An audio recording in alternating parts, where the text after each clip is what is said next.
Kababayan, nakakabahala po ang mga pangyayari.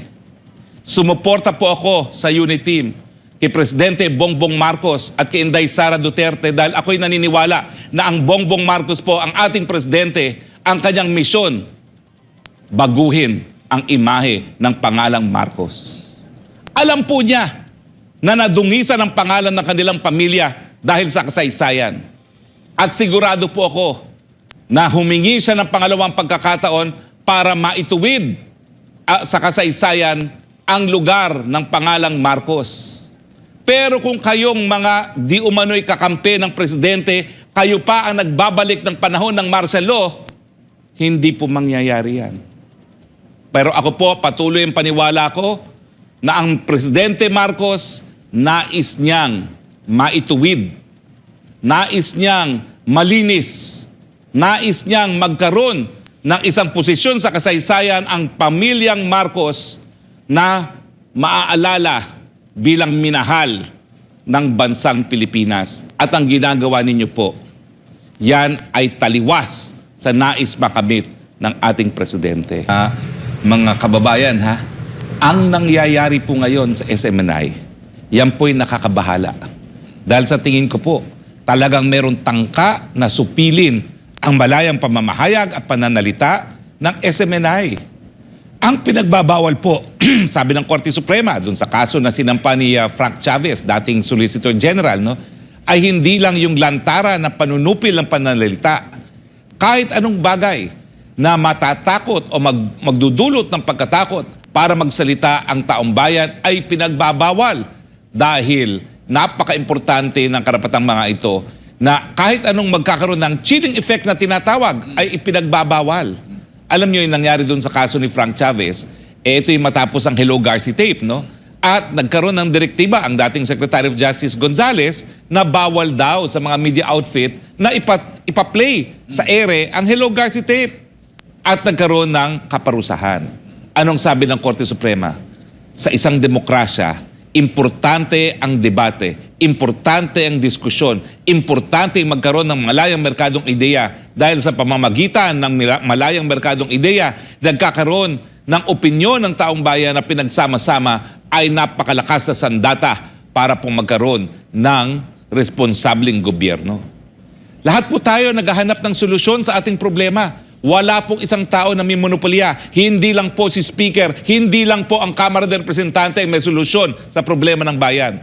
Pati po tayong mga ordinaryong mga mamamayan, nagbebenta sa malamig, nagbebenta sa palengke, lahat po tayo, meron tayong karapatan magsalita dahil lahat tayo, meron tayong karapatan na sumapi sa debate sa mga bagay na nakakaapekto sa atin.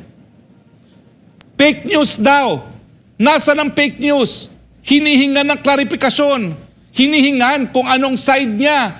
Bine-verify kung totoo nga dahil kapag totoo, talaga naman po magagalit ang taong bayan sa panahon na kung ano-anong confidential fund na kinakailangan para labanan ng terorisang CPP-NPA tinatanggal, baka totoo yung impormasyon na natanggap na napakalaki na ng gastos. Anong masama doon? Kung hindi po totoo, sabihin hindi totoo. Bakit kayo natatakot sa SMNI? Napakaliit naming broadcast outfit. Napakalaki ng inyong House Media Bureau. Napakalawak ng inyong network sa media. Magpakatotoo na tayo. Ang hindi ko nga alam magkano ang budget sa media relations ng Kamara de Representante. Pero meron po yan. Bakit kayo matatakot ngayon? Bakit kayo magagalit ngayon? Nagtatanong lang naman kung totoo o hindi. Bawal ba magtanong ngayon sa demokrasya? Ang tanong ko sa mga dati kong kasamahan sa Kongreso, martial law na ba ngayon sa Pilipinas na bawal na magtanong? Nung panahon talaga ng diktadurya hinayaan naman ang mga pagtatanong. Wala namang ganito na talagang ginigisa at sinasabi, ang prangkisa mo po pwedeng mawala. Panahon na po ng martial law yun. Bakit? Mas matindi na ba ngayon? Sabihin nyo sa akin, talaga bang bumalik na tayo sa martial law at sinasabi nyo mas matindi pa ngayon ang martial law na hindi po pwedeng magtanong? Sino kayo para hindi kayo pwedeng tanungin? Sa demokrasya po, ang kapangyarihan nang gagaling sa taong bayan. respetuhin niyo po ang mga tanong ng taong bayan, lalong-lalo na kung ang tanong ay tungkol sa kaban ng taong bayan. Wala pong masama doon. Sasagot lang naman po nang malaman ang katotohanan at nang magkahusga ang taong bayan. Dahil ang inyong pagkaluklok sa pwesto, yan po ay husga rin ng taong bayan.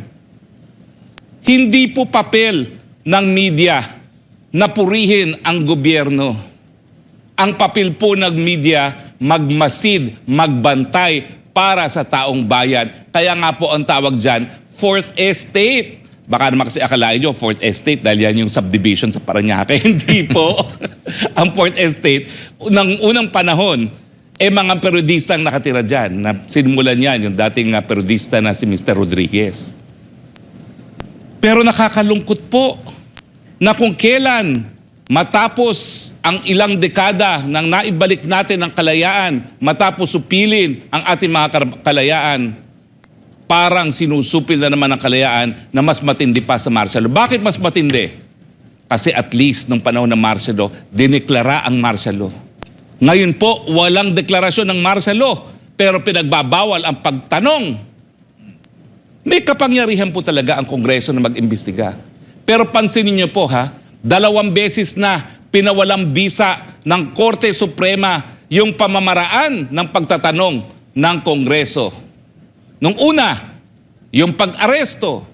Anong sabi ng Korte Suprema doon sa mga family executives? Ang kanilang pag-aresto, labag sa salagang batas dahil hindi sila binigyan ng due process. Pangalawa, yung pagpapatawag ng mga sekretary sa panahon na merong pandemya at krisis, kinakailangan ang tanong, meron pong relasyon sa isang panukalang batas na isinusulong ng Kongreso at dapat malinaw kung ano yung nais malaman ng Kongreso. Hindi po pwede na gawing witch hunt. At ang gaya na aking sinabi, hindi po pwede na gawing ang isang congressional hearing na pamamaraan para magkaroon ng chilling effect on the exercise of freedom of expression. Alam niyo po, buong buhay ko linaan ko na dito sa kalayaang ito . Ito pong dahilan kung bakit halos lahat, hindi naman halos lahat, napakadaming mga periodistang binigyan na natin ng libreng depensa sa libel. Bakit? Dahil nagpunta na po tayo sa UN Committee on Human Rights. Nakakuha na tayo ng desisyon na ang criminal libel ay salungat sa kalayaan ng malayang pananalita. Yan po ang dahilan kung bakit tayo po'y tumayo bilang private prosecutor sa mga napatay na mga mamamahayag sa Maguindanao Massacre. Dahil pag pinatay ang isang mamamahayag, pinaslang mo rin ang kalayaan ng malayang pamamahayag. Yan po ang dahilan kung bakit hindi lang dito sa Pilipinas, kung hindi ang mga vloggers sa Myanmar, sa Thailand, sa Vietnam, binibigyan po natin ng remedyo dyan sa UN Committee on Human Rights. Dahil sa buong mundo, hindi lang po sa Pilipinas, napakalaki ng binibigay na importansya sa karapatan ng malayang pananalita. Dahil nga po bilang mga nilalang ng Panginoon, lahat tayo dapat mapakinggan. Tignan niyo po ang mga naging komento ng netizens dyan sa hearing ninyo. Hindi po pwede naghaharing uri. Hindi po pwede na ipapakita ang paglabis sa kapangyarihan. Hindi po pwede na pati background ng mga abogado sinasalsal nyo.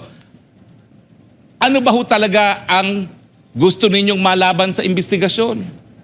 Kung ang gusto ninyo, ang pinag-aaralan nyo, ay yung pag-revoke ng prangkisa, kapangyarihan nyo po yan. Pero kinakailangan, sumapi ang Senado dahil dalawa naman pong kapulungan ang ating Kongreso. Ano po ang intensyon ng legislative inquiry? Dahil kung yan po ay takutin at supilin ng SMNI, that is patently unconstitutional. Hindi po ako nagsabi niyan. Korte Suprema, Chavez versus Gonzales. Wala po tayong personal opinion dito dahil lahat ng sinasabi natin, desisyon na ng Korte Suprema at yan naman pong maganda sa isang demokrasya. Kung sa tingin nyo makapangyarihan kayo, ang kapangyarihan nyo meron pong limitasyon. Yan po'y nanggagaling sa saligang batas, lalong-lalo na yung Bill of Rights. Yang Bill of Rights po yan, yung mga karapatang binigay sa taong bayan, yan po'y garantiya na kahit anong mangyari, hindi po pwedeng mapagkait sa taong bayan mga karapatan na yan.